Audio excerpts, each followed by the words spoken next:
ஆண்டவரும் இரட்சகருமாய் இருக்கிற இயேசு கிறிஸ்துவின் நாமத்தினாலே உங்களை வாழ்த்துகிறேன். மறுபடி ஒரு விசை இந்த வீடியோவின் மூலமாக உங்களோடு கூட இணைந்து தேவனுடைய வார்த்தையை தியானிப்பதிலே, ஜெபிப்பதிலே நான் மிகுந்த சந்தோஷம் அடைகிறேன். கடந்த வருடங்கள் முழுவதும் கர்த்தர் நம்மளை கண்மணி போல பாதுகாத்தார். இந்த 2025வது வருடமும் இந்த 3வது மாதத்திற்குள் கர்த்தர் நம்மை ஆச்சரியமாய் நடத்தி இருக்கிறார். அவர் ஒருவருக்கே மகிமை உண்டாகட்டும். ஜி நெட்வொர்க் ஊழியங்களுக்காக நான் ஆண்டவருக்கு நன்றி செலுத்துகிறேன். அற்பமான ஆரம்பத்தை யார் அசட்டை பண்ணுவான் என்கிற வேத வசனம் இதற்கு மிகச் சரியாக பொருந்தும்.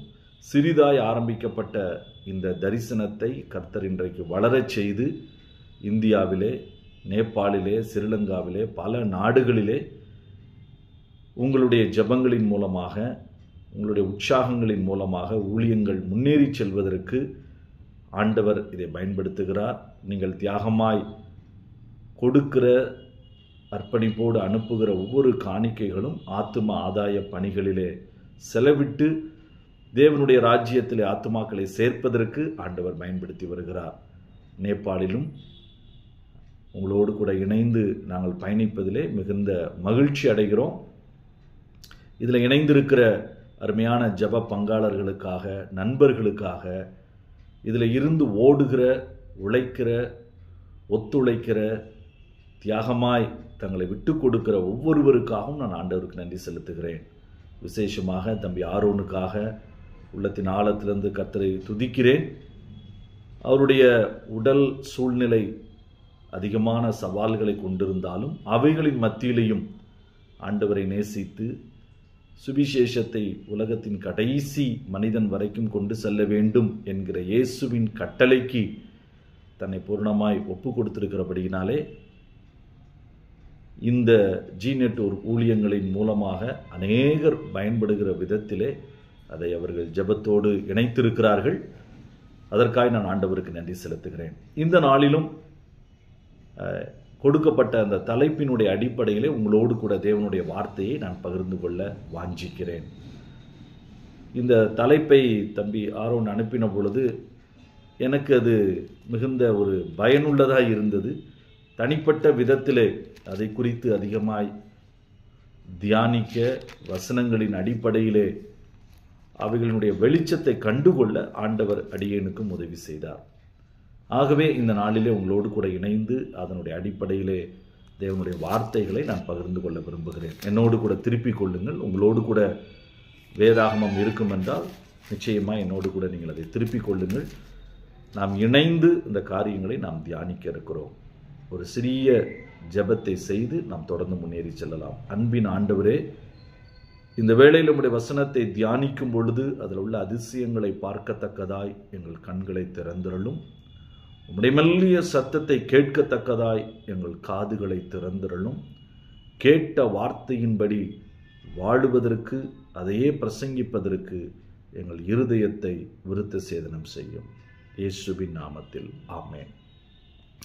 யாக்கோபு எழுதின நிருபம் 3வது அதிகாரம் 18வது வசனம் நமக்கு கருப்பொருள் வசனமாக இது கொடுக்கப்பட்டிருக்கிறது. யாக்கோபு 3:18, ஜேம்ஸ் சாப்டர் 3 verse 18. நான் தமிழிலே வாசிக்கிறேன். நீதியாகிய கனியானது சமாதானத்தை நடப்பிக்கிறவர்களாலே சமாதானத்திலே விதைக்கப்படுகிறது. இந்த வசனம் எழுதப்பட்ட சூழ்நிலை, இந்த வசனம் சொல்லப்பட்டிருக்கிற அந்த வார்த்தைகள் மிக ஆழமான ஒரு சத்தியத்தை நமக்கு கற்றுக் கொடுக்கிறது. ஒருவேளை மேலோட்டமாக இதை நீங்கள் ஒரு முறை வாசித்தால் நல்ல கவிதை நடையிலே சொல்லப்பட்ட ஒரு வார்த்தைகளைப் போல இருக்கும். ஆனால் ஆழமாய் கூர்ந்து கவனித்து அதற்கு முன்பு பின்பு கொடுக்கப்பட்டிருக்கிற வசனங்களை இணைத்து நீங்கள் படித்து பார்த்தால் ஒரு பெரிய ஆசீர்வாதத்திற்கான ஒரு வழியை அது ஆச்சரியமாய் கற்றுக் கொடுக்கும். இந்த 18வது வசனம் சொல்லுகிறது, நீதியாகிய கனியானது சமாதானத்தை நடப்பிக்கிறவர்களாலே சமாதானத்திலே விதைக்கப்படுகிறது.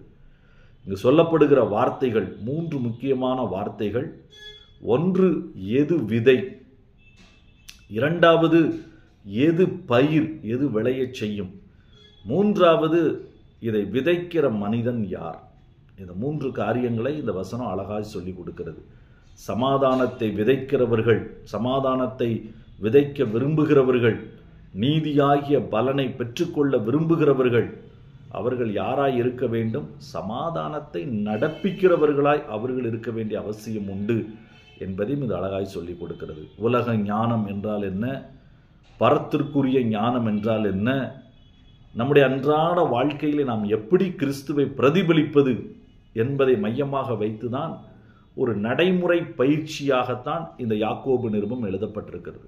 இதை பொதுவாய் வேதாகம வல்லுநர்கள் இப்படி சொல்லுவது உண்டு, புதிய ஏற்பாட்டின் நீதிமொழிகள்.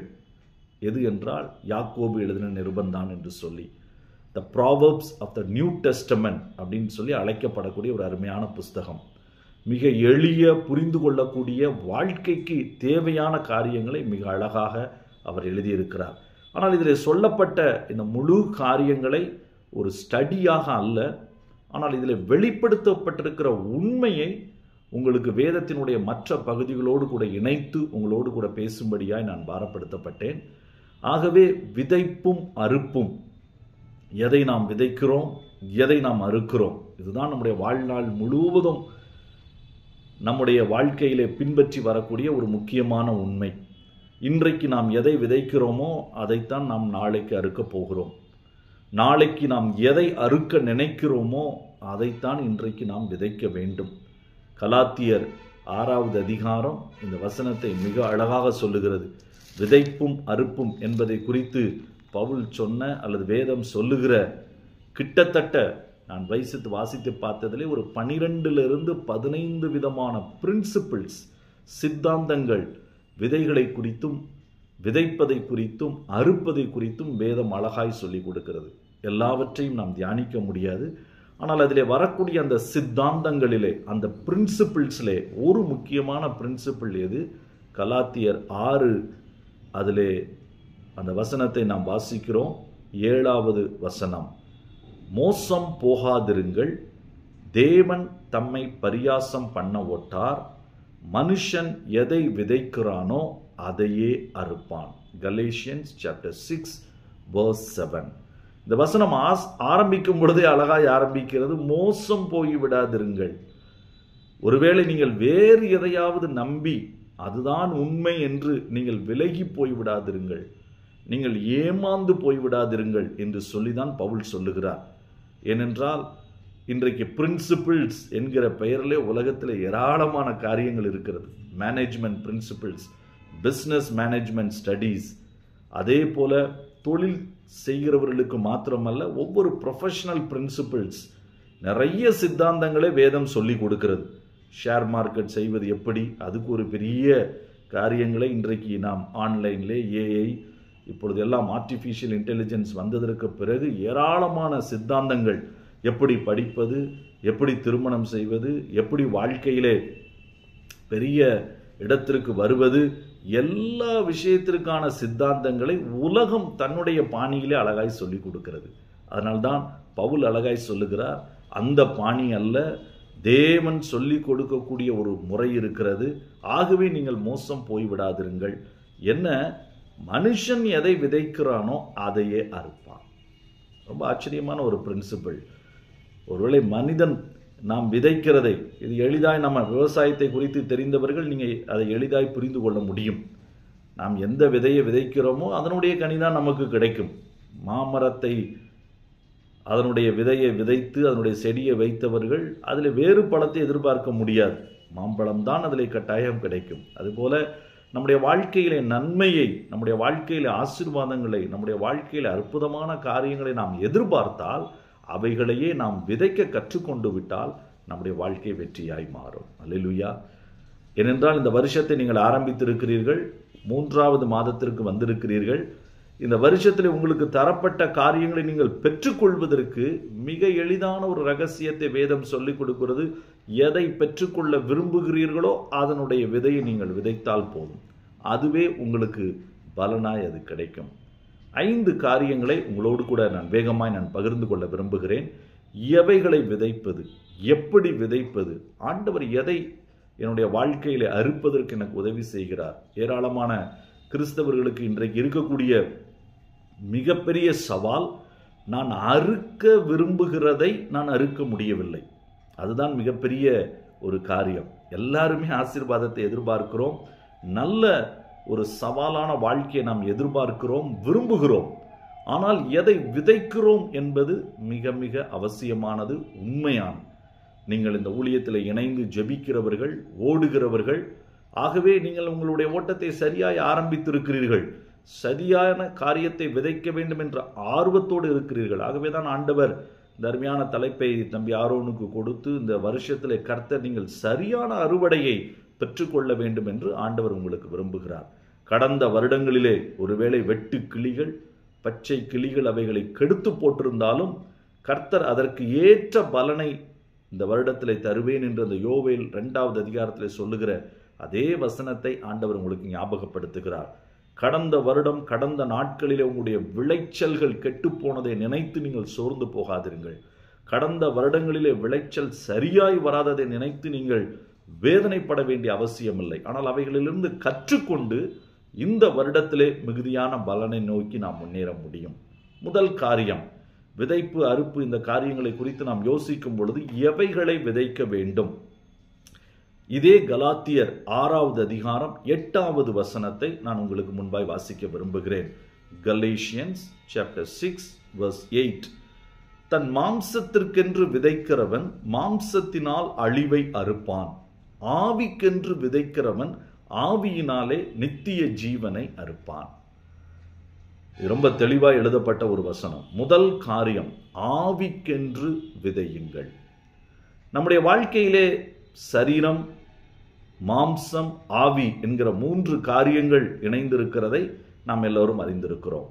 சரீரத்திற்கு தேவையான போஜனங்கள், சரீரத்திற்கு தேவையான உடைகள், ஆகாரங்கள், இதற்கு தேவையான மருத்துவ உதவிகள் எல்லாவற்றையும் நாம் எளிதாய் கண்டுபிடித்து விடுகிறோம். ஏனென்றால் நாம் கண்களினால் அதை பார்க்கிறோம். ஆனால் 2வது ஒரு காரியம் வருகிறது. அது உள்ளே இருக்கக்கூடிய என்னுடைய ஆத்துமா, உள்ளே இருக்கக்கூடிய என்னுடைய ஆவி. இவைகளுக்கான காரியங்களை நாம் நேரடியாய் பார்க்க முடியாததினாலே சில நேரங்களிலே சரீரம் இந்த ஆவி ஆத்துமாவிற்கு உரியதை விட அது முதலிடத்தை அதை பிடித்து விடுகிறது. அதைத்தான் பவுல் மிக எளிதாய் சொல்லுகிறார்.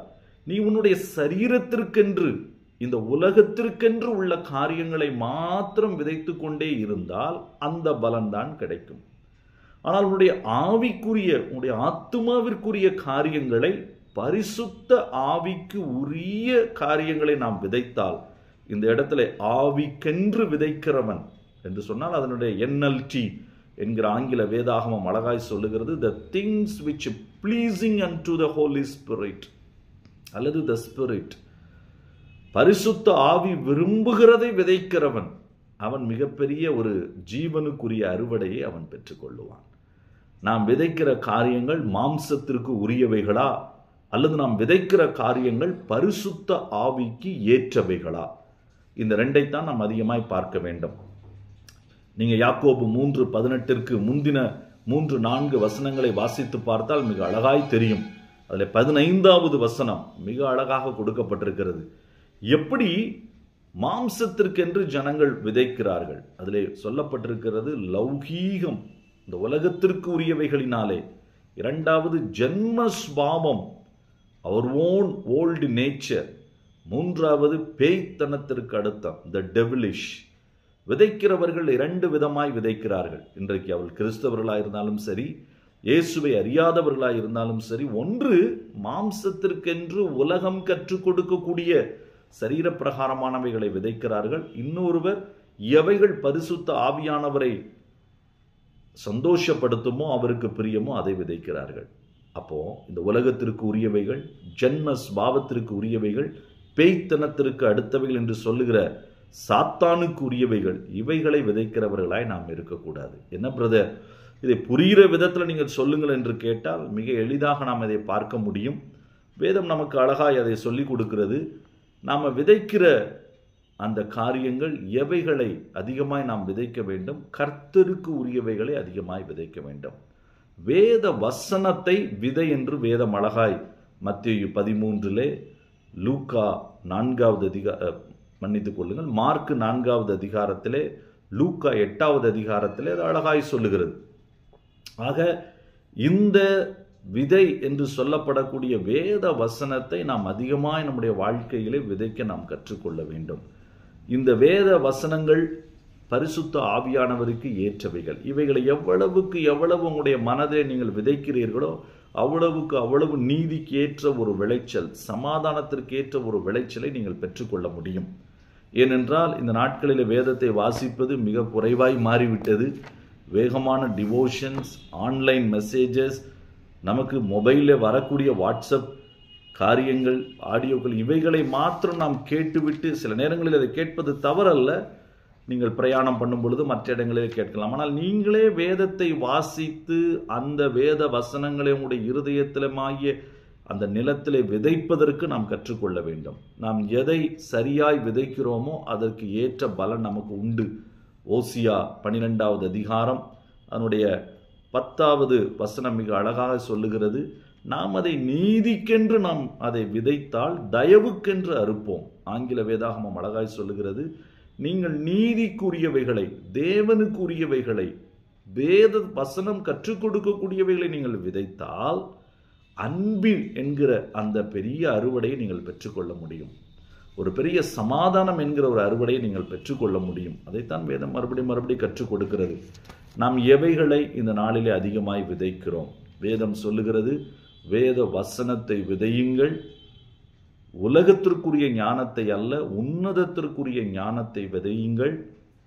ஏனென்றால் உன்னதத்திற்குரிய ஞானம் பரிசுத்தமானது, அது இணக்கமானது, அது சமாதானமானது, அது மன்னிக்கக்கூடியது, அது அன்புள்ளது, அது கிருபை பொருந்தினது, அதிலே விரோதங்கள் இல்லை, அதிலே சச்சரமான துர்க்கிரியைகள் அதிலே இல்லை, சாத்தானுக்குரிய காரியங்கள் அதில் இல்லை. ஆகவே நாம் விதைக்கக்கூடிய இந்த காரியங்கள், அனுதினமும் நம்ம பேசக்கூடிய வார்த்தைகளிலே அதிகமாய் வேத வார்த்தை வர வேண்டும். அதிகமான வார்த்தை, வேத வார்த்தை நம்முடைய வாயிலிருந்து வர வேண்டும் என்றால் நம்முடைய மனதிலே வேத வசனம் அதிகமாய் நிறைந்திருக்க வேண்டும். தமிழில் ஒரு நல்ல பழமொழி சொல்லுவாங்க, சட்டியில் இருக்கிறது தான் அகப்பையில் வரும். அப்போ சட்டியில் இருக்கிறது தான் கரண்டியில் வரும். இதுதான் இன்றைக்கு நாம் கற்றுக்கொள்ள வேண்டிய காரியம். நம்முடைய மனதில் எவைகளினால் நாம் நிறைத்திருக்கிறோமோ அதுதான் நம்முடைய எண்ணங்களிலே, நம்முடைய பேச்சுகளிலே, நம்முடைய உணர்வுகளிலே அது நிறைந்திருக்கும். ஆகவே ஆவிக்குரியவைகளை விதைக்க வேண்டியது அவசியம். அன்பு, பொறுமை, விசுவாசம், மன்னிக்கிற சுபாவம், இவைகளை நாம் அதிகமாய் விதைக்க நாம் கற்றுக்கொள்ள வேண்டும். இன்றைக்கு அநேகர் தங்களுடைய வாழ்க்கைகளிலே பொறாமைகள், மன்னிக்க முடியாத சுபாவங்கள், தவறான பழக்க வழக்கங்கள், இவைகளாகிய இந்த முட்களை விதைத்து விதைத்து விதைத்து அறுவடையின் நேரம் வரும் பொழுது அந்த முள் வளருவதை பார்த்தவர்கள் அதிர்ச்சி அடைகிறார்கள். ஐயோ, என்னுடைய வாழ்க்கை! ஏனென்றால் நாம் விதைக்கிற நேரம் வேறு, நாம் அறுவடை செய்கிற நேரம் வேறு. என்றைக்கோ ஒரு நாள் நாம் விதைத்தது பல ஆண்டுகளுக்கு பின்பு அது விளைந்து அறுவடைக்கு வருகிறது. ஆகவே அந்த அறுவடைக்கு வரும் பொழுது அந்த நேரத்தில் நான் வேதனை படாதபடிக்கு நம்மை காத்துக்கொள்ள வேண்டும். நான் உங்களுக்கு ஒரு வசனத்தை வாசிக்கிறேன். ஓசியா 10வது அதிகாரம் 13வது வசனம். யார் தவறாய் விதைத்தார்கள், அது அழகாய் அதில் போடப்பட்டிருக்கிறது. அநியாயத்தை, ஓசியா chapter 10 verse 13, அநியாயத்தை உழுதீர்கள், தீவினையை அறுத்தீர்கள், பொய்யின் கனியை புசித்தீர்கள். பார்த்தீங்களா? அநியாயத்தை விதைக்கும் பொழுது, தீவினையை அது உழும் பொழுது அதை விதைத்தார்கள். ஆனால் அதை அப்பொழுது அவர்கள் யோசிக்கவில்லை. ஆனால் அது விளையும் பொழுது பொய்யானதை விளைவித்தது. ஐயோ, இது கிடைக்கும் என்று நினைத்த பொழுது அது பொய்யாய் போனது.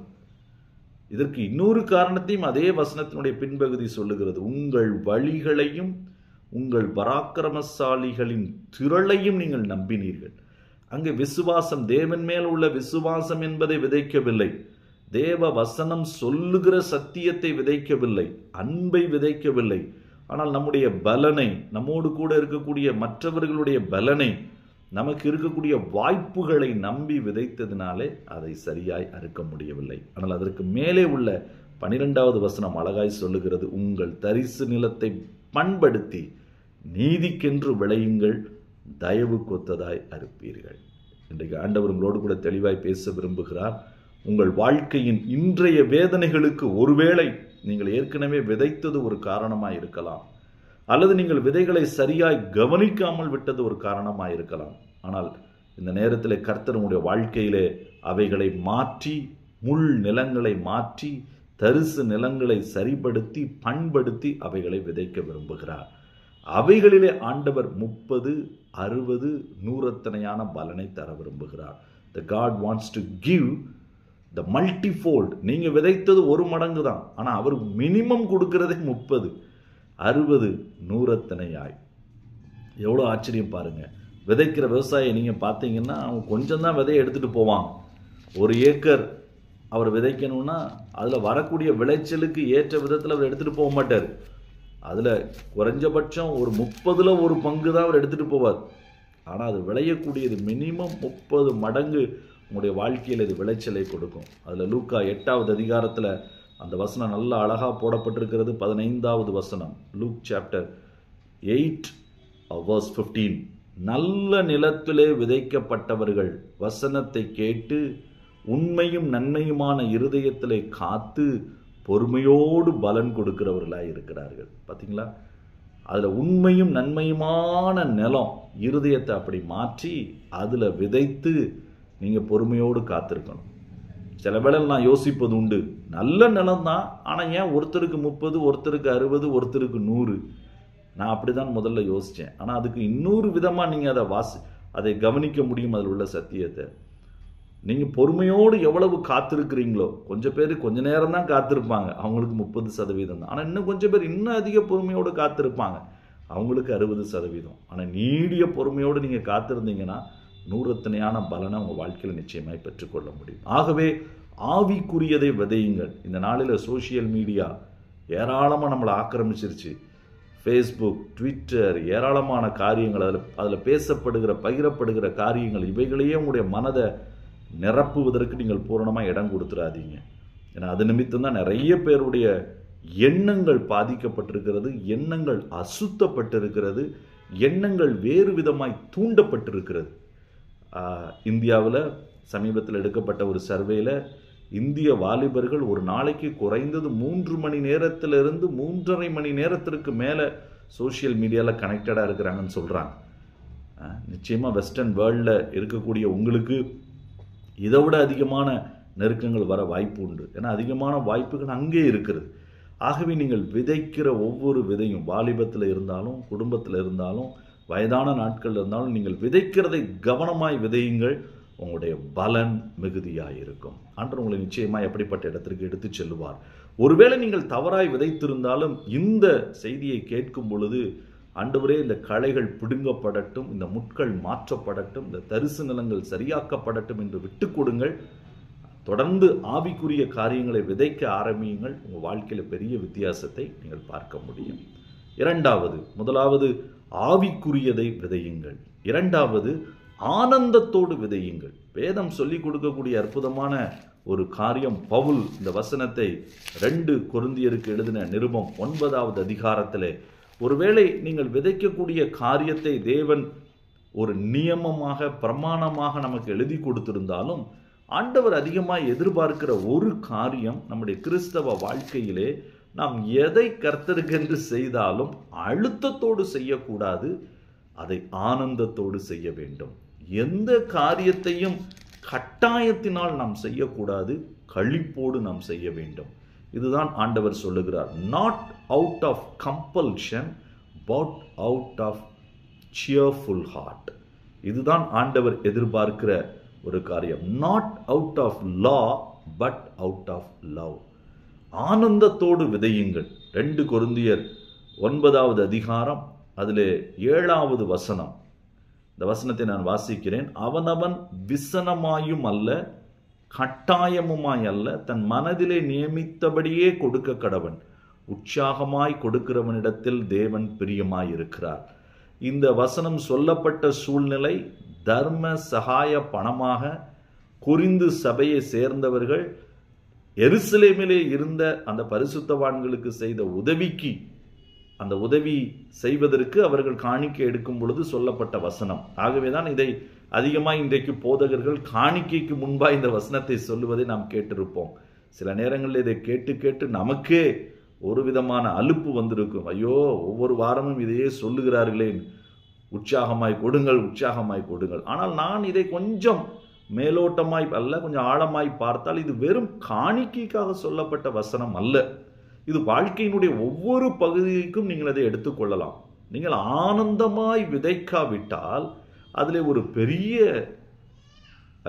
பலனை நீங்கள் சந்தோஷத்தோடு காணுவது கடினம். ஏனென்றால் வேதம் அப்படித்தான் சொல்லுகிறது. சாதாரண நிலத்திலே விவசாயி விதைக்கும் பொழுது அவன் ஆனந்தத்தோடு விதைக்கிறானா இல்லை அவன் அழுத்தத்தோடு விதைக்கிறானா என்பதை பார்த்து நெல்லோ கோதுமையோ வளருவதில்லை. ஆனால் ஆவிக்குரிய ஜீவியத்திலே, கிறிஸ்தவ வாழ்க்கையிலே நீங்கள் எதை விதைக்கிறீர்கள் என்பது ஒரு பக்கம் முக்கியம், நான் முதலாவது சொன்னதை போல. ஆனால் நீங்கள் எப்படி விதைக்கிறீர்கள் என்பது அதைவிட முக்கியம். What you sow is important, but how you sow is more important. எப்படி விதைக்கிறீர்கள்? ஆனந்தமாய், உற்சாகமாய் விதைப்பதற்கு நாம கற்றுக்கொள்ள வேண்டும். இதுல 3 வார்த்தைகள் அழகாக நான் உங்களுக்கு சொல்ல விரும்புகிறேன். இந்த 2 கொரிந்தியர் 9 நீங்க வீட்டுல போய் நீங்க வாசித்து பாருங்க. அதுல அழகா கொடுக்கப்பட்டிருக்கிறது. சிறுக விதைக்கிறவன் சிறுக அறுப்பான், பெருக விதைக்கிறவன் பெருக அறுப்பான். சில நேரங்களில் இந்த வசனமும் தவறாய் சிலர் சொல்லுகிறார்கள். 500 ரூபாய் கொடுத்தால் தேவன் 1000 ரூபாய் கொடுப்பார், அல்லது 1000 ரூபாய் கொடுத்தால் 2000 ரூபாய். அவர் ஒன்றும் ஃபினான்ஸ் கம்பெனி நடத்துவதல்ல, அவர் மியூச்சுவல் ஃபண்டு நடத்துகிற ஆண்டவர் அல்ல. அப்படி சொல்ல விரும்பவில்லை. சிறுக கொடுக்கிறவனுக்கு சின்ன உற்சாகம் தான் இருக்கிறது. சிறுக கொடுக்கிறவனுக்கு நிறைய சந்தேகங்கள் இருக்கிறது. சிறுக கொடுக்கிறவனுக்கு ஐயோ கொடுக்க வேண்டும் என்கிற சில நேரங்களில் அழுத்தங்களிலே கொடுக்கிறான். ஆகவே சிறுகமாய் கொடுக்கிற எல்லாரையும் நான் இதில் சொல்லவில்லை. ஆனால் கொடுப்பதற்கான ஒரு சிறுகதமாய் கொடுப்பதற்கு ஒரு காரணம் அது. அதனாலதான் ஆண்டவர் பவுல் அழகாய் சொல்லுகிறார், நீ சிறுக கொடுக்கிறாய் பெரிய கொடுக்கிறாய் என்பது அமௌண்டை வைத்தல்ல, நீ கொடுக்கிற அளவை வைத்தல்ல, ஆனால் நீ கொடுக்கிற ஆனந்தத்தை வைத்து. அதனாலதான் அடுத்த வசனத்திலேயே அதோடு கூட சேர்ந்து எழுதுகிறார், விசனமாயும் அல்ல, அல்ல கட்டாயமுமாய் அல்ல. அதை சொல்லிவிட்டு 9வது வசனத்துல சங்கீதம் 112 உள்ள வசனத்தை அவர் ரெஃபரன்ஸாய் எடுத்து அழகாய் அதில் பேசுகிறார். என்ன சொல்லுகிறார்? வாரி இறைத்தான் ஏழைகளுக்கு கொடுத்தான். பாத்தீங்களா? எதை கொடுக்கணும் என்பதை அழகா சொல்லுகிறார்.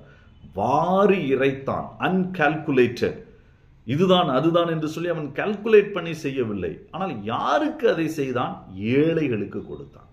அப்போ எந்த சூழ்நிலையில ஆண்டவர் இந்த வசனத்தை சொல்ல விரும்புகிறார்?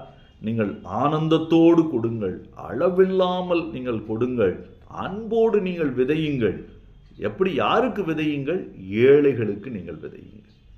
அப்போ இந்த இடத்துல சொல்லப்படுகிற முக்கியமான காரியம் குட் ஒர்க்ஸ், நற்கிரியைகளை குறித்து இந்த அதிகாரம் பேசுகிறது. இது நாம போடுகிற வாரந்தோறும் போடுகிற காணிக்கைகளையோ தசம பாகங்களையோ அதை குறித்து மாத்திரமல்ல, தேவை உள்ள ஜனங்களுக்கு நீங்கள் செய்கிற நற்கிரியைகள், ஏழைகளுக்கு நீங்கள் செய்கிற நற்கிரியைகள், இவைகளிலே நீங்கள் ஆனந்தத்தோடு அன்போடு அளவில்லாமல் நீங்கள் கர்த்தருக்கென்று நாம் இதை விதைக்கிறோம் என்று சொல்லி நீங்கள் செய்தால் பெரிய பலனை காண முடியும்.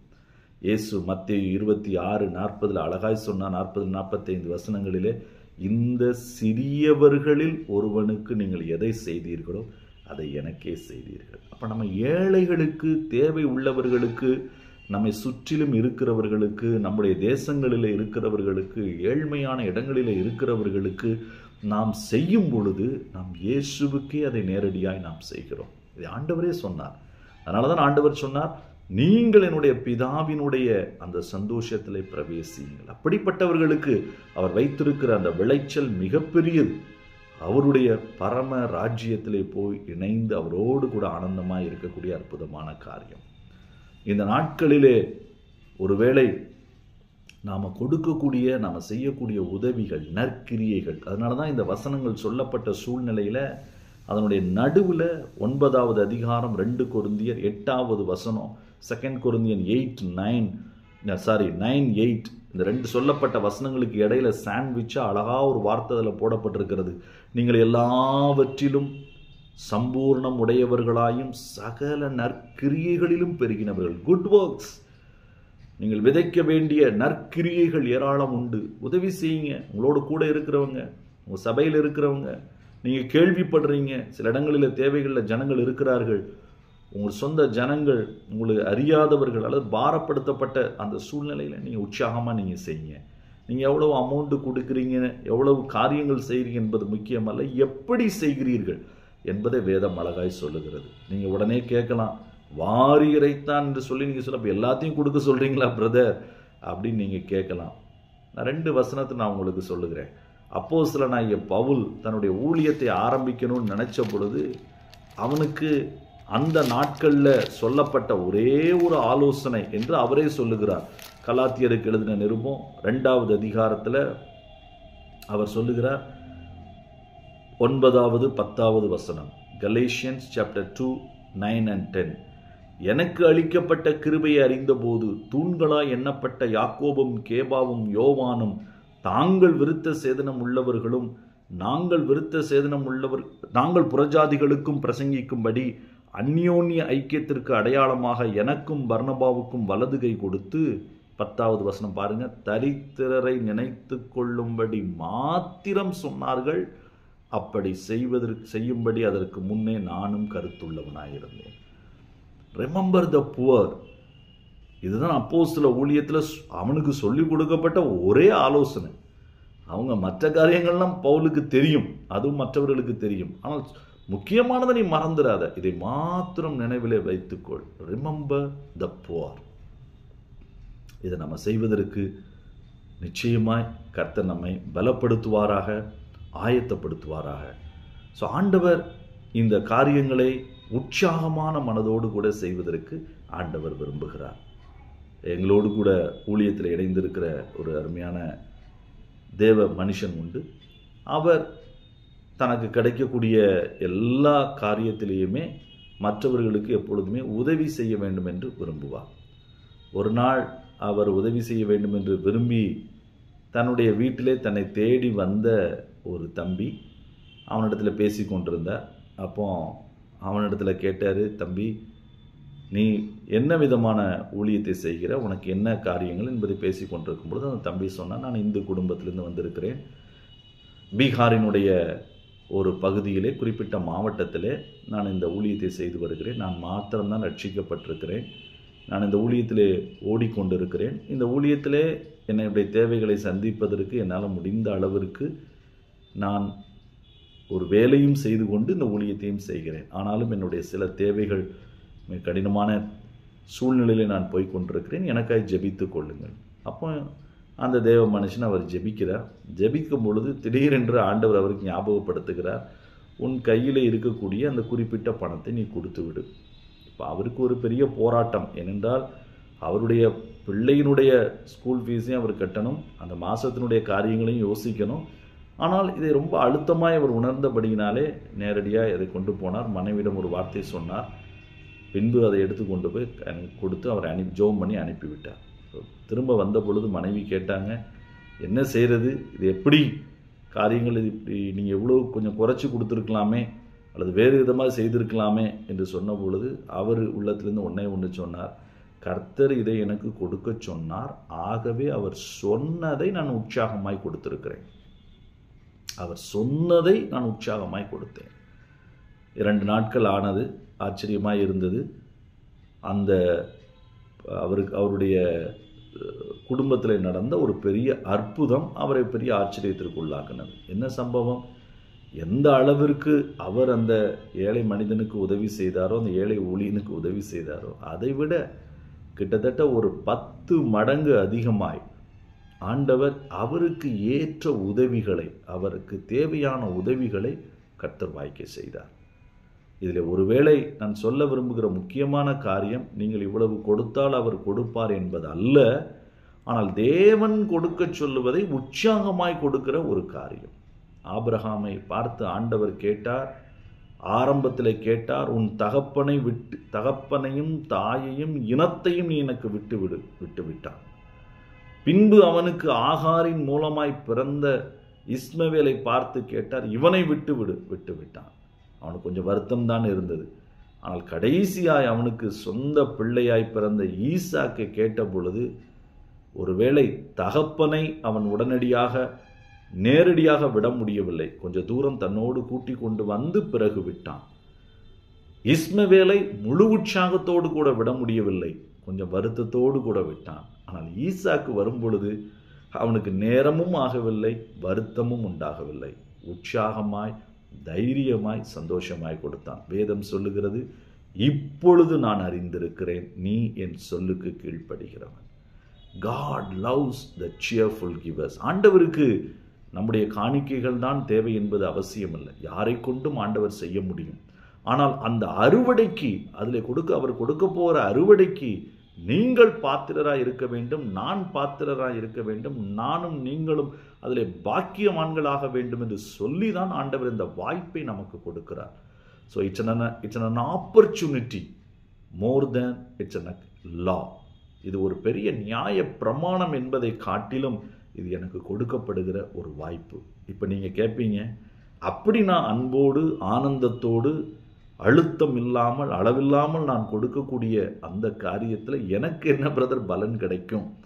வேதம் அழகாய் சொல்லுகிறது. அதே 2 கொரிந்தியர் 9 நம்முடைய அறுவடை எப்படி இருக்குன்றத ஆண்டவர் கிட்டத்தட்ட அதில் 3-4 வார்த்தைகளை அழகாய் பயன்படுத்துகிறார். 2 கொரிந்தியர் 9:10 விதைக்கிற உங்களுக்கு, விதைக்கிறவனுக்கு என்று சொல்லப்பட்டிருக்கிறது. விதைக்கிற உங்களுக்கு 2 கொரிந்தியன் சாப்டர் 9:10 விதைக்கிறவனுக்கு விதையையும் புசிக்கிறதற்கு ஆகாரத்தையும் அளிக்கிறவர் உங்களுக்கு விதையை அளித்து அதை பெருக பண்ணி உங்கள் நீதியின் விளைச்சலை வர்த்திக்க பண்ணுவார். இதுதான் ஆண்டவர் செய்கிற பெரிய காரியம். விதைச்ச உங்களுக்கு விதையையும் கொடுக்கிறார், உங்களுக்கு தேவையான ஆகாரத்தையும் கொடுக்கிறார், உங்களுக்கு தேவையான பெருக்கத்தையும் தருகிறார். எல்லாவற்றுக்கும் மேலே நீதியின் விளைச்சலை உங்கள் ஜீவியத்தில் கர்த்தர் பெருக பண்ணுகிறார். அவருடைய நீதி, அவருடைய பரிசுத்தம், அவருடைய சுபாவம், அவருடைய காரியங்கள் உன்னதத்திற்கு உரியவனாய் விண்ணுக்கு உரியவன் என்று சொல்லுகிற அந்த 1 கொரிந்தியர் 15 சுபாவங்களை ஆண்டவர் தருகிறார். எத்தனை ஆச்சரியம் பாருங்கள். ஆகவே நீங்கள் ஆனந்தத்தோடு விதையுங்கள். 3வது, முதலாவது நான் சொன்னேன் ஆவிக்குரியதை விதையுங்கள், 2வது ஆனந்தத்தோட விதையுங்கள், 3வது ஆலோசனையோடு விதையுங்கள். பார்த்தீங்களா? வாசிக்கலாம். ஏசாயா தீர்க்கதரிசியினுடைய புஸ்தகம் அதனுடைய 29 இங்கே ஆண்டவர் தன்னை எப்படி வெளிப்படுத்துகிறார் என்பதை அழகாக ஏசாயா எழுதியிருக்கிறார். ஏசாயா 28 அதனுடைய 29 ஐசாயா சாப்டர் 28:29 இதுவும் சேனைகளின் கர்த்தராலே உண்டாகிறது, அவர் ஆலோசனையில் ஆச்சரியமானவர், செயலில் மகத்துவமானவர். He is wonderful in his counseling and glorious in his work. ஆண்டவர் ஆலோசனையில் ஆச்சரியமானவர், செயலிலே மகத்துவமானவர். ஆனால் எந்த சூழ்நிலையில் இது சொல்லப்பட்டது? வாசித்து பாருங்க. 23 29 வரைக்கும் உழுகிறவன், விதைக்கிறவன், அறுக்கிறவன், இந்த 3 பேரை வச்சு தான் காரியங்களை சொல்லிட்டு அதுக்கப்புறம் இந்த வசனத்தை ஆண்டவர் சொல்லுகிறார். ஆலோசனை விதைப்பதிலே நமக்கு ஆலோசனையும் அவசியம். என்ன ஆலோசனை தேவை? 3 விதமான ஆலோசனைகளை இந்த பகுதியில் நம்ம பார்க்க முடியும். 3 தடவை ஆண்டவர் சொல்றாரு. 23 பாருங்க. செவி கொடுத்து என் சத்தத்தை கேள், என் ஆலோசனையை கேள். 26 பாருங்க. தேவன் அவனை போதித்து நன்றாய் அவனுக்கு உணர்த்துவார். நாம் வாசித்த 29 ஆலோசனையிலே ஆச்சரியமானவர். இந்த 3 வசனங்களுக்கு இடையில 3 காரியங்களை கர்த்தர் கற்றுக் கொடுக்கிறார். நம்பர் 1, 24 உழுகிறவன் விதைக்கிறதற்காக நாள்தோறும் உழுகிறது உண்டோ? நாள்தோறும் நிலத்தை கொத்தி பரம்படிக்கிறது உண்டோ? அப்படி என்றால் ஆண்டவர் முதலாவது நேரத்தை குறித்து ஒரு ஆலோசனை சொல்லுகிறார். எப்போ உழணும், எப்போ விதைக்கணும் என்பதை குறித்து. நாம் விதைக்கக்கூடிய காரியங்களை சரியாய் செய்ய வேண்டும் என்று ஆண்டவர் விரும்புகிறார். கண்ணை மூடிக்கொண்டு செய்ய ஆண்டவர் சொல்லவில்லை. எந்த நேரத்திலே அவைகளை விதைக்க வேண்டும் என்பதை ஆண்டவர் ஏற்ற நேரங்களிலே, ஆபத்து காலங்களிலே, சமயங்களிலே நாம் சரியாய் விதைக்கும் பொழுது அதனுடைய பலன் மிகுதியாக இருக்கும். ஆண்டவர் அதைத்தான் விரும்புகிறார். நல்லா கவனிங்க. அந்த லாசரு ஐஸ்வர்யவான் கதையில், அந்த திருஷ்டாந்தத்தில் லூக்கா 16 ஐஸ்வர்யவான் இந்த உலகத்தில் இருக்கும் பொழுது அவனுக்கு நேரம் கிடைத்தது விதைப்பதற்கு, ஆனால் அவன் விதைக்கவில்லை. ஆனால் பாதாளத்திற்கு போனதுக்கு அப்புறம் கேட்கிறான், இப்பொழுது எனக்கு ஒரு வாய்ப்பை எனக்கு இல்லாவிட்டாலும் என்னுடைய சகோதரர்களுக்கு கொடுங்கள் என்று கேட்கிறான். ஆனால் அவனுக்கு கொடுக்கப்பட்ட அந்த தருணங்களை அவன் இழந்து போனான். ஆகவே நன்மை செய்கிறதிலே கர்த்தர் நமக்கு கொடுக்கிற வாய்ப்புகளை, அந்த நேரங்களை சரியாய் நிதானிப்பதற்கு ஆண்டவர் நமக்கு ஆலோசனை தருகிறார். ஆச்சரியமாய் ஆலோசனை தருகிறார். அதில் எந்த நேரத்திலே நாம் இந்த விதைகளை சரியாய் விதைத்து நாம் செய்ய வேண்டும், எப்படி செய்ய வேண்டும் என்பதை ஆண்டவர் அழகாய் கற்றுக் கொடுக்கிறார். இரண்டாவது அவர் கற்றுக் கொடுக்கிற காரியம் 25வது வசனம். அதில் முதல் தரமான கோதுமை, தெரிந்து கொண்ட வார்கோதுமை கம்பை. எந்த விதைகளை விதைக்கணும்? Number 1 he talks about the time. Number 2 he talks about the type. என்ன விதமான விதைகளை நான் விதைக்க வேண்டும்? சில நேரங்களிலே நாம் விதைக்கிற காரியம் மற்றவர்களுக்கு நாம் உதவி செய்கிற விதத்திலே பணத்தை மாத்திரமல்ல, சில நேரங்களிலே நேரத்தை விதைக்க வேண்டும். சில நேரங்களில் அவர்களோடு கூட இருந்து செலவழிக்கிற சில ஐக்கியத்தை நாம் விதைக்க வேண்டும். சில நேரங்களில் நாம் சொல்லுகிற நல்ல உற்சாகமான வார்த்தைகளை விதைக்க வேண்டும். ஸோ எவைகளை விதைக்க வேண்டும்? அதில் சொல்லப்பட்டிருக்கிறது முதல் தரமான கோதுமை, தெரிந்து கொண்ட வார்கோதுமை. இவைகளை கம்பு, எதை எந்த நேரத்தில் விதைக்க வேண்டும் என்பது மிக மிக அழகான, ஏற்ற நேரத்திலே சொல்லப்பட்ட வார்த்தை எவ்வளவு முக்கியமோ அதே போல சொல்லப்பட்ட தரமான காரியங்களும் மிக மிக அதில் முக்கியமான காரியங்கள். ஸோ ஆகவே number 1 is about the time, number 2 about the type. எந்த வார்த்தைகளை கண்டித்து சொல்ல வேண்டிய நேரங்களில் நாம் கண்டித்து சொல்ல வேண்டும், அன்போடு சொல்ல வேண்டிய நேரங்களிலே நாம் அன்போடு சொல்ல வேண்டும். இவைகளை விதைக்கும் பொழுது பெரிய பலனை தரும். மூணாவது 27, 28 எதை நாம் எப்படி அறுவடை செய்ய வேண்டும், உளுந்தை எப்படி செய்ய வேண்டும், அதில் போரடிப்பது சீரகத்தை எப்படி செய்ய வேண்டும் என்று சொல்லி அழகாக இதில் போடப்பட்டிருக்கிறது. அப்போ ஒவ்வொன்றுக்கும் ஒரு டெக்னிக் இருக்குது. ஸோ ஆண்டவர் அந்த மெத்தடாலஜியும் கர்த்தர் சொல்லி தருகிறார். he talks about time, he talks about type, he talks about technique or task. நேரத்தை குறித்தும், எதை செய்ய வேண்டும் என்கிற தரத்தை குறித்தும், அதை எப்படி செய்து முடிக்க வேண்டும் என்கிற முறைமையை குறித்தும் ஆலோசனை அழகாய் கொடுக்கிறார். அவைகளின்படி நாம் விதைத்தால் மிகுந்த பலனை பெற்றுக்கொள்ள முடியும். ஆண்டவருடைய கிருபையினாலே நேபாளிலே நாங்கள் ஊழியம் செய்கிற, நேபாள், யூபி, பீகார் பகுதியில் ஊழியம் செய்கிற இடங்களிலே இதை நான் அதிக முறை பார்த்திருக்கிறேன். நேபாளிலே ஒரு மருத்துவமனை ஊழியங்களை ஆரம்பிக்க வேண்டும் என்று நாங்கள் அந்த இடத்துல ஜெபித்து பிரயாசப்பட்டு கொண்டிருந்த பொழுது, திடீரென்று ஒரு நாள் நான் காலையிலே ஜெபித்த பொழுது கர்த்தர் ஒரு தரிசனத்தை காண்பித்தார். இல்லை, நீ பீகாரிலே பாட்னாவிலிருந்து 60 கிலோமீட்டர் தூரத்துக்கு நீ போ, அங்கே ஒரு இடம் 60 கிலோமீட்டர் என்று போடப்பட்ட ஒரு மைல் கல்லை நான் பார்த்தேன். என்னடா இது, நம்ம நேபாளிலே யோசிக்கிறோம், ஆனால் ஆண்டவர் இப்பொழுது பீகாரிலே சொல்லுகிறார். பீகாரிலே நாங்கள் அந்த நேரங்களிலே எங்களோட புதிய இந்த கேம்ப்ஸ் ஊழியங்களை ஆரம்பிக்கவே இல்லை. ஆக அந்த நேரத்தில் பிப்ரவரி மாதம் 2024 வருஷம் ஏப்ரல் மாதத்தில் தான் நான் ரெஜிஸ்டரே செய்தோம். ஆனால் பிப்ரவரியில் ஆண்டவர் சொன்னால் நீ போ. மிகுந்த எனக்கு ஆச்சரியமாக இருந்தது. சரி என்று சொல்லி அதை முயற்சி செய்து ஜெபித்து அந்த இடத்துக்கு நாங்கள் சென்ற பொழுது கர்த்தர் ஆச்சரியமாய் நடத்தினார். அதிலே தான் இப்பொழுது முதல் ஒரு சின்ன மருத்துவமனையை ஒரு வாடகை கட்டிடத்தில் ஆரம்பிக்க கர்த்தர் உதவி செய்தார். இன்றைக்கு ஆச்சரியமாய் அங்கே ஆர்த்தோபீடிக்ஸ் அண்ட் ஆப்தல்மாலஜி, கண் சம்பந்தப்பட்ட, எலும்பு சம்பந்தப்பட்ட, கேன்சர் சம்பந்தப்பட்ட, பல் சம்பந்தப்பட்ட மற்ற ஜென்ரல் சம்பந்தப்பட்ட அந்த நோயாளிகள் அநேகர் வருவதற்கு, பயன்பெறுவதற்கு, சுவிசேஷம் அறிவிப்பதற்கு ஆண்டவர் ஆச்சரியமாய் உதவி செய்தார். இன்றைக்கு ஹாஸ்பிட்டலை சுற்றிலும் 4 சபைகள் கிட்டத்தட்ட 5 மாதங்களுக்குள் எழுப்ப கர்த்தர் ஆச்சரியமாய் கிரியை செய்தார். எவ்வளோ ஆச்சரியம் பாருங்கள். நான் யோசித்த இடம் வேறு ஒரு இடம். ஆனால் நம்முடைய மூளை அறிவு தவறல்ல, கர்த்தர் ஞானம் தருகிறார். ஆனால் நம்மளுடைய ஆலோசனைக்கு இடம் கொடுக்க வேண்டியது அவசியம். நிறைய நேரங்களிலே தேவ ஆலோசனை இல்லாதபடியினால தான் சரியான நேரத்திலே சரியான இடங்களிலே நாம் விதைக்க நாம் தவறி விடுகிறோம். கர்த்தர் அந்த ஆலோசனைகளை உங்களுக்கு தந்து அவருடைய மகத்துவமான செயல்களை உங்களுக்கு வெளிப்படுத்துவாராக. 4வது காரியம், முதலாவது நான் சொன்னேன் ஆவிக்குரியதை விதையுங்கள், 2வது ஆனந்தத்தோடு விதைவீங்கள், 3வது ஆலோசனையோடு விதையுங்கள், 4வது அர்ப்பணிப்போடு விதையுங்கள். இந்த விதைச்சலிலே ரொம்ப முக்கியமான ஒரு காரியம், ஒரு பெரிய அர்ப்பணிப்பு தேவை இருக்கிறது. என்ன அர்ப்பணிப்பு தேவை இருக்கிறது? வாசிக்கலாம். சங்கீதத்தினுடைய புஸ்தகம் அதனுடைய 126வது சங்கீதம் அதனுடைய 5, 6வது வசனம் நமக்கு நன்றாய் தெரிந்த வசனம். இந்த அர்ப்பணிப்பினுடைய 2 பகுதிகளை அழகாய் அந்த வசனம் நமக்கு சொல்லிக் கொடுக்கிறது.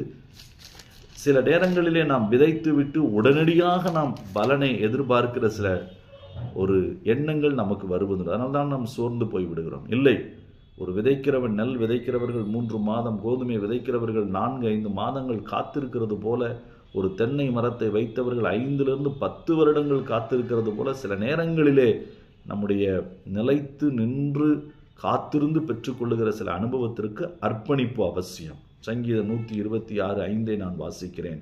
கண்ணீரோடு விதைக்கிறவர்கள் கெம்பீரத்தோடு அறுப்பார்கள். இந்த வசனம் நமக்கு நல்லா தெரியும்.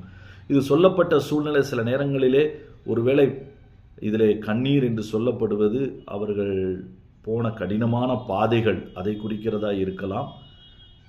அதை குறித்து நாம் தொடர்ந்து புரிந்து கொள்வதற்கு அடுத்த வசனத்தை நாம் வாசித்தால் இதனுடைய தெளிவு நமக்கு நன்றாய் புரியும். அது அழகாய் சொல்லுகிறது, அள்ளி தூவும் விதையை சுமக்கிறவன் அழுது கொண்டே போகிறான்.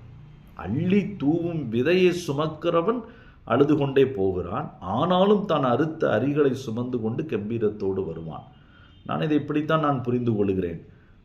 அழுகை என்று சொல்வது ஒரு பெரிய பிரயாசத்தை இங்கு சொல்லுகிறது. அழுகை என்று சொல்லுவது இங்கு ஒரு ஆழமான ஜெபத்தை சொல்லுகிறது. இந்த 2 விஷயத்தை நான் உங்களுக்கு ஞாபகப்படுத்த விரும்புகிறேன். விதைக்கிற நாம் சரியான விதையை விதைத்திருக்கலாம், சரியான நேரத்தில் விதைத்திருக்கலாம், சரியான ஆலோசனையின்படியும் நாம் விதைத்திருக்கலாம். ஆனால் முக்கியமான 2 விஷயங்கள் அதோடு கூட சேர வேண்டிய அவசியம் உண்டு. அந்த சேர வேண்டிய 2 அர்ப்பணிப்புகள் என்ன? ஒன்று, அதை சுமந்து கொண்டு செல்லுகிறவன், அது அவனுடைய பிரயாசத்தை காண்பிக்கிறது. 2வது, அவனுடைய கண்ணீர், அது அவனுடைய ஆழமான ஜெபத்தை காண்பிக்கிறது. ஸோ இந்த இடத்துல பிரயாசப்பட வேண்டிய ஒரு காரியம், பரிந்து பேச வேண்டிய ஒரு காரியம். இந்த 2 அர்ப்பணிப்பும் அவசியம். விதைக்கிற நாம் பிரயாசப்பட வேண்டிய அவசியம் உண்டு. 2 தீமோத்தேயு 2:6வது அதிகாரத்தில் பவுல் ஒரு அழகான சித்தாந்தத்தை சொல்லுகிறார். பிரயாசப்பட்டு பயிரிடுகிறவன் பலனிலே முந்தி பங்கடைய வேண்டும். பிரயாசம், அது த லேபர் அதிகமாய் நமக்கு அவசியம் உண்டு. நாம் பிரயாசப்பட வேண்டிய அவசியம் உண்டு. எனக்கு தெரியும், அந்த பிரான்ஸ் தேசத்தில் இருந்து மாதந்தோறும் எங்களுக்கு உதவி செய்கிற ஒரு நபர், அவரை நான் ஒரு முறை பாரிஸில் சந்தித்த பொழுது அவர் அழகாய் இப்படி சொன்னார்கள். எப்படி நீங்கள் இதை அனுப்புகிறீர்கள் என்று கேட்ட பொழுது அவர் சொன்னார், நான் எனக்கென்று பாரிஸ் பட்டணத்திலே ஒரு வீடை வாங்கி வைத்திருந்தால் அதிகமான வாடகை கொடுக்க வேண்டியிருக்கும். ஆகவே பாரிஸிலிருந்து 80 கிலோமீட்டர் தூரத்தில் நான் ஒரு வீட்டை வாடகைக்கு எடுத்திருக்கிறேன். இந்த 80 கிலோமீட்டர் என்றால் வாடகை மிக குறைவு. அங்கே இருக்கக்கூடிய ரயில் பாஸ் வாங்கி அதன் மூலமாக நான் டிராவல் செய்து விடுகிறேன். இதை தாண்டி 2 இடங்களிலே நான் வேலை செய்கிறேன். ஒரு இடத்துல வேலை செய்தால் கொஞ்சம்தான் நான் என்னுடைய தேவைகளைத்தான் சந்திக்க முடியும். ஆனால் 2வது இடத்துல நான் வேலை செய்யும் பொழுதுதான் மற்றவர்களுடைய தேவைகளை, என் சொந்த தேசமாகிய இலங்கை தேசத்தினுடைய தேவைகளை, நண்பர்களாகிய நீங்கள் இந்தியாவில் நேபாளிலே செய்கிற தேவைகளை நான் சந்திக்க முடிகிறது. நான் வீட்டுக்கு போயிருந்த பொழுது அங்கே அநேகமான வாலிப தம்பிமார்கள் இலங்கையிலிருந்து தங்கி இருந்தார்கள். அவர்களை பார்த்தோம்னா நான் ஆச்சரியப்பட்டு கேட்டேன், இவ்வளவு பெரிய வீடு பாஸ்டர் ஏன் எடுத்தீங்க? அவர் சொன்னார், இவ்வளவுதான் எனக்கு குறைந்த வாடகையில் இது கிடைக்கிறது. ஆனால் எடுத்ததனுடைய நோக்கம் நான் மட்டுமல்ல, நிறைய பேர் இங்கு வருகிறார்கள் இலங்கையிலிருந்து வழி தெரியாமல். அவர்களையும் என்னுடைய வீட்டிலே சில நாட்கள் தங்க வைத்து உதவி செய்வதற்குத்தான் இதை நான் செய்திருக்கிறேன். அதை கேட்ட பொழுது மிகுந்த மகிழ்ச்சியாக இருந்தது. பிரயாசம், தான் எடுக்கிற ஒரு பிரயாசம் அல்ல, அதை காட்டிலும் அதிகமான பிரயாசங்கள் இது அவசியம். நேபாள் தேசத்திலே அங்கே சிந்துலி என்கிற ஒரு மாவட்டம் இருக்கிறது. காடுகள் நிறைந்த பகுதி, ஏராளமான விஷ பாம்புகள் உண்டு. கமலா நதி என்று ஓடக்கூடிய ஒரு நதியும் அங்கு உண்டு. மிகுந்த வறுமை உள்ள ஒரு மாவட்டம். அங்கே நான் போயிருந்த பொழுது அந்த பணித்தளத்தில் எங்களுடைய ஊழியக்காரரை சந்தித்து அவருடைய வீட்டில் இருந்து நாங்கள் ஜெபித்து ஆலோசனைகளை முடித்த பிறகு அவர் சொன்னார், அண்ணே, இந்த பகுதியில் ஒரு பாஸ்டர் இருக்கிறார், முதலாவது இந்த பகுதிக்கு ஊழியம் செய்ய வந்தவர். அவரை நீங்கள் சந்திக்க வேண்டும். அவரை சந்திக்க நாங்கள் கேட்டபொழுது அவர் சொன்னார், நானே உங்களை சந்திக்க வருகிறேன் என்று சொல்லி 1 மணி நேரம் கழித்து வந்தார். நாங்கள் அதிர்ச்சி அடைந்தோம். ஏன் தெரியுமா? அவருடைய வயது கிட்டத்தட்ட 63 வயது. அவருடைய வலது கை சூம்பினதை போல முழு கை அதனுடைய விரல்கள் எல்லாம் சூம்பி போயிருந்தது. ஆள் உயரம் குறைவாய் இருந்தார், மெலிந்த உருவம். இப்பொழுது ஷேர் பகதூர் சூனார் என்று சொல்லப்படக்கூடிய அந்த தேவ மனிதன் இடத்துல சாட்சியை கேட்ட பொழுது சொன்னார், என்னுடைய 6 to 8 வயது எனக்கு இருக்கும் பொழுது என்னுடைய தாயார் அந்த சின்ன விறகு அடுப்பை வைத்து அவர்கள் சோறு செய்யும் பொழுது வெளியே போயிருந்தார்கள். நான் விளையாண்டு கொண்டிருந்தேன், தெரியாமல் அதை நான் தட்டி விட்டேன். அந்த எல்லா சுடுதண்ணி என் மேலே விழுந்தது, என்னுடைய விரல்கள் எல்லாம் வெந்து போனது. பக்கத்தில் இந்த டாக்டர்கிட்ட ஒரு வைத்தியர் இடத்துல கொண்டு போனார்கள். அவர் ஒரு டைட்டாக ஒரு கட்டு அதில் போட்டு விட்டார். ஒரு சில மணி நேரங்கள் கழித்து என்னுடைய கையினுடைய விரல்களினுடைய நிறங்கள் எல்லாம் மாற ஆரம்பித்தது. சரி, காலையிலே பார்த்து கொள்ளலாம் என்று சொல்லி காலையில் போய் பார்த்த பொழுது முழு விரல்களும் நீல நிறமாய் மாறி இருந்தது. சில இடங்களிலே கருப்படித்திருந்தது. அந்த கட்டை வேகமாய் கலற்றினார்கள். ஆனால் அதற்குள் இந்த கைக்கு வரக்கூடிய 3 நரம்புகளும் செத்து போனது. அதனால் வலது கை சூம்பி போனது. காலில் உள்ள 10 விரல்களும் இந்த தீயிலே எரிந்து போனது. இடது கை மட்டும்தான். அவருக்கு அதில் தான் அவர் ஆண்டவர் இயேசுவை ஏற்றுக்கொண்டார். வாலிப வயதிலே கர்த்தர் சிந்துலி மாவட்டத்திற்கு நீ போ என்று சொன்ன பொழுது ஒரு ஊழியர்களும் அந்த மாவட்டத்திலே கிடையாது. 40 வருடங்களுக்கு முன்பு அந்த இடத்துல வந்து சுவிசேஷத்தை செய்ய சொன்ன பொழுது, ஆண்டவரே நான் எப்படி சாப்பிடுவதற்கு மற்ற காரியங்களுக்கு நான் என்ன செய்வது என்று கேட்ட பொழுது ஆண்டவர் சொன்னார், உன்னுடைய வலது கை உனக்கு பிரயோஜனம் இல்லாமல் இருக்காங்க, இடது கை உண்டே, இடது கை வச்சு நான் என்ன ஆண்டவரை செய்கிறது, போய் மர ஆசாரி அங்கே நிறைய பேர் உண்டு, அவர்களிடத்தில் வேலையை கற்றுக்கொள் என்று ஆண்டவர் அனுப்பினார். அங்கே போய் மர வேலையை இழைக்கக்கூடிய அந்த வேலையை அவர் கற்றுக்கொண்டார். அவர் சொன்னார், 40 வருடம் என்னுடைய இடது கையினால் அந்த இழைத்து காலையில் 3 மணிலிருந்து 4 மணி நேரம் அல்லது 5 மணி நேரம் வேலை செய்து அதில் கிடைக்கிற பணத்தை வைத்து சாயந்தர நேரத்தில் சுவிசேஷ ஊழியத்திற்கு போய் சம்பாதித்து இப்படித்தான் இந்த சபையை நான் உண்டாக்கினேன் என்று சொன்னார். ஆச்சரியமாக இருந்தது.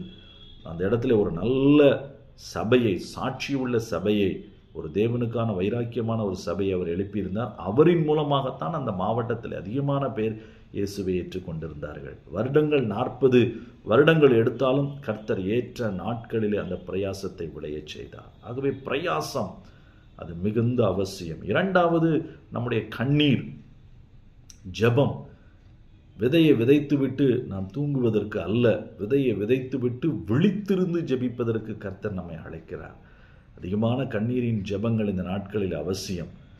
அது ஒருவேளை இந்திய தேசமாய், இலங்கையாய், நேபாளாய், இந்த பகுதிகளெல்லாம் மியான்மார், அடைக்கப்பட்ட முஸ்லீம் தேசங்களிலே சுவிசேஷங்களை கொண்டு செல்வதற்கு, விதைப்பதற்கு பெரிய ஜெபம் தேவைப்படுகிறது. உங்களுடைய குடும்பத்திலேயுமே நீங்கள் ஆசீர்வாதத்தை அறுப்பதற்கு, மற்றவருடைய ஜெபத்தை நீங்கள் நம்பி வாழ்வதற்கு ஆண்டவர் நம்மை அழைக்கவில்லை. நமக்கும் பிதாவுக்கும் இடையில் மத்தியஸ்தர் இயேசு மாத்திரமே. ஆகவே அவரை மூலமாய் நாம் ஏறெடுக்கிற ஜெபங்கள், நம்முடைய கண்ணீரின் ஜெபங்கள், அது நம்முடைய விதையை அதிகமாய் விளையச் செய்யும்.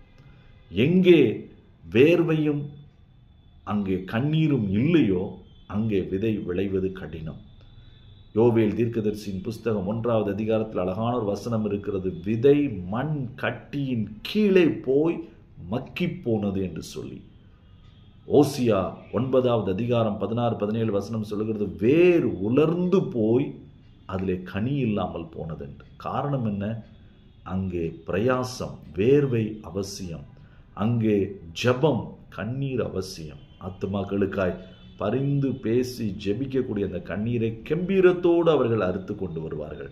அதனால தான் அள்ளி தூவும் விதையை சுமக்கிறவன், அந்த வார்த்தை தமிழ் வார்த்தை ரொம்ப அழகான வார்த்தை. அதை பிரயாசப்படுகிறவன், தோளில் ஏந்தி செல்லுகிறவன், ஆனால் வரும்பொழுது கம்பீரத்தோடு வருவான். அல்லேலூயா. இன்றைக்கு நாம் அதை அழுகையோடு, இன்றைக்கு நாம் அதை பிரயாசத்தோடு நாம் செய்தால் கர்த்தர் ஒரு நாள் கம்பீரத்தோடு அதை அறுக்க செய்வார். ஆகவே நம்முடைய வாழ்க்கையிலே நான் அதை இப்படி சொல்லுவேன், பிரயாசப்படு, பிரசவ வேதனைப்படு. பிரயாசம் என்னுடைய வேர்வையை அது விலைக்கிரயமாய் கேட்கிறது. என்னுடைய பிரசவ வேதனை, என்னுடைய ஆவிக்குரிய வாழ்க்கையிலே நான் போராடி ஜெபிக்கிற அந்த ஜெபம், இன்டர்செசரி பிரேயர், ஜனங்கள் விடுதலையாக வேண்டும், காரியங்கள் மாற வேண்டும் என்று நான் கேட்கக்கூடிய இந்த 2 அர்ப்பணிப்பு நமக்கு இருந்தால் கம்பீரத்தோடு நாம் இருக்க முடியும். கடைசியாய் 5வது காரியத்திற்குள் சொல்லி நான் முடிக்க விரும்புகிறேன். முதல் காரியம், ஆவிக்குரியதை விதையுங்கள். 2வது ஆனந்தத்தோடு விதையுங்கள். 3வது ஆலோசனையோடு விதையுங்கள்.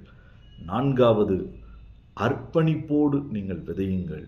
5வது நீங்களே ஆண்டவருக்கு விதையாகுங்கள். இதைத்தான் நான் சொல்லி முடிக்கப் போகிறேன். இதுவரைக்கும் விதைத்த நம்மை கர்த்தர் அப்படியே விட்டுவிட விரும்பவில்லை. எசேக்கியல் 36வது அதிகாரம் 9வது வசனம், எசேக்கியல் 36:9 அந்த வசனம் நம்மை இந்த அழைப்பிற்கு நேராய் அழைக்கிறது. இதோ நான் உங்கள் பட்சத்திலிருந்து உங்களை கண்ணோக்குவேன், நீங்கள் பண்படுத்தப்பட்டு விதைக்கப்படுவீர்கள். You will be sown. கர்த்தர் விதையை விதைத்த நம்மை அவரே விதையாய் மாற்ற விரும்புகிறார். மத்தேயு 13வது அதிகாரத்திலே இயேசு விதையினுடைய ஓமையை சொல்லி முடித்து கடலோரத்திலே அமர்ந்து அவைகளை சொல்லி தன்னுடைய வீட்டிற்கு வந்த பொழுது சீஷர்கள் வந்து கேட்டார்கள், இயேசுவே நீர் சொன்ன ஓமைகளிலே சில காரியங்கள் புரியவில்லை என்று. வீட்டிற்கு வந்த பிறகு சீஷர்களுக்கு அவர் சொல்லிக் கொடுத்த வசனம் மத்தேயு எழுதின சுவிசேஷம் 13வது அதிகாரம் 38வது வசனத்திலே சொன்னார், நான் சொன்ன நிலம் அது உலகத்தை குறிக்கும், நல்ல விதை ராஜ்யத்தின் புத்திரரை குறிக்கும். ஆகவே விதை என்பது ராஜ்யத்தின் புத்திரர், நீங்களும் நானும் தான். இன்றைக்கு ஆண்டவருக்கு சில விதைகள் தேவை. விதைக்கிறவர்கள் உண்டு, அறுக்கிறவர்கள் உண்டு, ஜெபிக்கிறவர்கள் உண்டு, ஆலோசனை கேட்கிறவர்கள் உண்டு, ஆனந்த சத்தத்தோடு விதைக்கிறவர்களும் உண்டு. ஆனால் ஒரு கூட்டத்தையும் இன்னொரு கூட்டத்துக்காகவும் ஆண்டவர் ஏங்கிக் கொண்டிருக்கிறார். அவருக்கு தேவை சில விதைகள். தரிசு நிலங்களிலே போய் அந்த இடங்களிலே நின்று அந்த ஜனங்களுக்காய் விதைக்கப்பட வேண்டிய சில விதைகள் உண்டு. சுவிசேஷம் போய் சேராத இடங்களிலே அங்கே போய் விதைக்கப்பட்டு அவர்களுக்கு பலனாய் மாற வேண்டிய சில விதைகள் ஆண்டவருக்கு தேவை. ஆகவேதான் ஆண்டவர் யோவான் எழுதின சுவிசேஷம் 12வது அதிகாரத்திலே கர்த்தர் ஆச்சரியமா இந்த 24, 25, 26 இந்த 3 வசனங்களிலே சொன்னார், கோதுமை மணியானது நிலத்திலே விழுந்து செத்ததாகில் அது மிகுந்த பலனை கொடுக்கும்.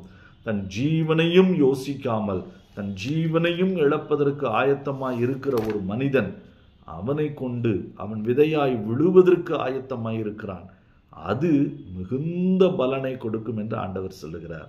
அது அடுத்த வசனத்திலே ஆண்டவர் அதுக்கு அடுத்த வசனத்திலே சொல்லுகிறார், அவனுக்கு பிதாவே மிகுந்த கனத்தையும் கொடுப்பார் என்று ஆண்டவர் சொல்லுகிறார். ஆகவே இந்த நாட்களிலே விதையாய் மாறுகிறவர்களும் நமக்கு தேவை. உங்களுடைய வாழ்க்கையில் ஒருவேளை கர்த்தர் உங்களுக்கு அப்படிப்பட்ட ஒரு பாரத்தை கொடுப்பால், விதைக்கிறவர்களாய் மாத்திரமல்ல, அறுக்கிறவர்களாய் மாத்திரமல்ல, விளைச்சலை உண்டாக்குகிறவர்களாய் மாத்திரமல்ல, விதையாய் மாறிவிட்ட ஒரு பெரிய வாழ்க்கைக்கு தேவன் நம்மை அழைக்கிறார். இஸ்ரவேல் தேசத்தை குறித்து நாம் வாசிக்கிறோம், மற்ற அநேக தேசங்களில் நடக்கிற காரியங்களை குறித்து வாசிக்கிறோம். தேவன் சீக்கிரமாய் வரப்போகிறார். ஆண்டவர் வரும்பொழுது இந்த காரியங்களை செய்து முடித்த விதைகளை அவர் காண விரும்புகிறார். நேபாள் தேசத்திலே ஐலீன் என்கிற ஒரு சிஸ்டர், இங்கிலாந்து தேசத்தைச் சேர்ந்த ஒரு நர்ஸ், அவர்கள் அந்த தேசத்திற்குள் நேபாளுக்குள் வர விரும்பின பொழுது அரசாங்கம் அனுமதிக்கவில்லை, இவர்கள் மதம் மாற்றி விடுவார்கள் என்று சொல்லி. ஆனால் அவர்களுக்கு ஆண்டவர் ஒரு பாரத்தை கொடுத்தார். நீ இந்த ஸ்காட்லாந்து இங்கிலாந்து தேசங்களிலே நீ வாழ்ந்து பெரிய செழிப்பாயிருப்பதை காட்டிலும் நேபாளிலே தொழு நோயாளிகள் மத்தியிலே போய் நீ அங்கே ஒரு விதையாய் மாறுவது நலமாய் இருக்குமே ஐலின் என்று சொல்லி எப்படியோ பிரயாசப்பட்டு பல வருடங்களுக்கு பிறகு உள்ளே ஒரு வாய்ப்பு கிடைத்தது. உள்ளே வந்தார்கள். அங்கே லால்கட் என்று சொல்லப்படக்கூடிய இடத்திலே நூற்றுக்கணக்கான தொழுநோயாளிகளை அவர்கள் பார்த்தார்கள். ஊரை விட்டு ஒதுக்கப்பட்டு வெளியிடங்களிலே தங்குவதற்கும் இடம் இல்லாமல் பிச்சை எடுத்து வாழுகிறவர்களை பார்த்தபோது அவருடைய உள்ளம் உடைந்தது. ஓ ஆண்டவர் இதற்காகத்தான் என்னை கொண்டு வந்தாரோ என்று சொல்லி அந்த பகுதிகளிலே போய் அவர்கள் நின்று இந்த காரியங்களை செய்ய ஆரம்பித்த பொழுது கேள்விப்பட்ட ஒரு அரசியல்வாதி அந்த மன்னரிடத்திலே பேசி ஒரு இடத்தை கொடுத்தார்கள். ஆனால் அந்த இடம் என்ன தெரியுமா? முழுக்க முழுக்க பாம்புகளும் முதலைகளும் இருந்த ஒரு இடம். அந்த லால்கட் பக்கத்தில் வரக்கூடிய நதியிலிருந்து வரக்கூடிய ஏராளமான விஷ பாம்புகளும் தேள்களும் இருந்த இடம். அந்த இடத்தை 70 ஏக்கருக்கு மேலே உள்ள இடம், வேண்டுமென்றால் இதை எடுத்துக்கொள்ளுங்கள் என்று சொல்லி அதிலையும் அவர்கள் மனம் தளராமல் அந்த இடத்தை போய் சுத்தம் செய்து விஷ பாம்புகள் நடுவிலே ஆச்சரியமாக இந்த முழு இடத்தையும் சுத்தம் செய்து எல்லா தொழுநோயாளிகளையும் கொண்டு வந்து அந்த இடத்திலே வைத்து இயேசுவின் அன்பை காண்பித்து செய்தார்கள். திரும்ப தன்னுடைய தேசத்திற்கு வந்து யாராகிலும் என்னை திருமணம் செய்து கொள்வதற்கு ஆயத்தமா என்று கேட்ட பொழுது, நீ நேபாளுக்கு போறதா இருந்தால் நாங்கள் ஆயத்தமில்லை என்று சொல்லி முடியாது என்று சொல்லிவிட்டார்கள். மறுபடியும் நேபாளுக்கு வந்தார்கள். தன் சாகிற வரைக்கும் அங்கே இருந்து அந்த காரியத்தை செய்து முடித்தார்கள். அவருடைய பலனினால் இன்றைக்கு போக்ராவிலே மற்ற இடங்களிலே இந்த மருத்துவமனைகள் வந்து அதன் மூலமாய் அநேகர் ஆண்டவரை அறிய கர்த்தர் உதவி செய்திருக்கிறார். அதிலே தொழு நோயாளியாய் வந்த ஒரு மனிதன் இயேசுவை ஏற்றுக்கொண்டு ஊழியக்காரனாய் மாறினார். அவருடைய பையனை ஆண்டவர் டாக்டராய் உயர்த்தி இன்றைக்கு அந்த எல்லா காரியங்களையும் செய்ய வைப்பதற்கு டாக்டர் அருண்குமார் புத்தா என்று சொல்லப்படக்கூடிய ஒரு மனிதன் எழும்புவதற்கு ஆண்டவர் இந்த அருமையான நர்ஸை கர்த்தர் பயன்படுத்தினார். எனக்கு அன்பானவர்களே, ஆண்டவருக்கு விதைகள் தேவை.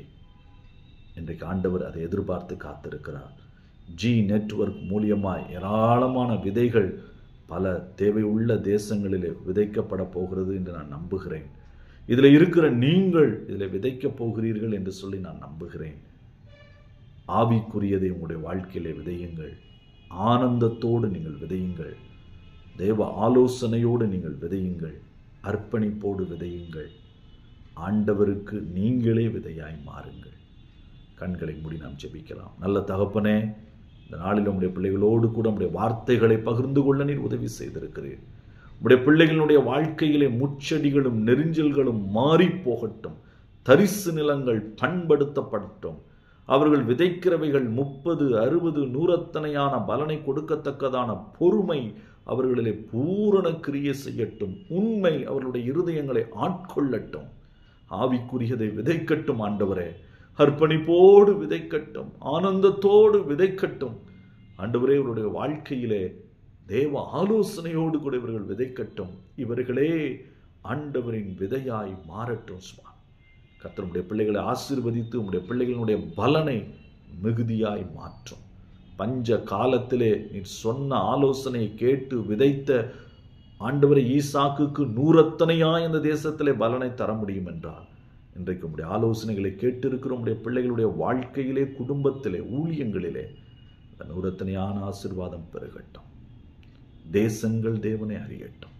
இயேசுவின் நாமத்தில் பிதாவே, ஆமென். God bless you all.